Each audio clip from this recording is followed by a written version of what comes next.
Assalomu alaykum, meni ismim Savdurxo'ja Razikov. Inventorda akseleratsiya dasturida qatnashib, 85 million so'm grant jalb qildim va rivojlangan startup ekotizmi bilan tanishish uchun Janubiy Koreyaga bordim. U yerda QC Startup Exchange'da xorijiy startaplar orasida birinchi o'rinni egalladim va tajribam bilan bo'lishish uchun Tobeta universitetida Phoenix Lab'ni tashkil qildim.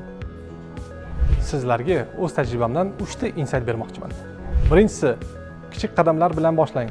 Startapni ishga tushirishda ko'pchilik ideal mahsulot yaratishni xohlaydi va katta xarajat haqida o'ylamaydi. Ammo bu xato. Eng muhimi, minimal resurslar bilan tezda harakat qilish va bozorni sinab ko'rish.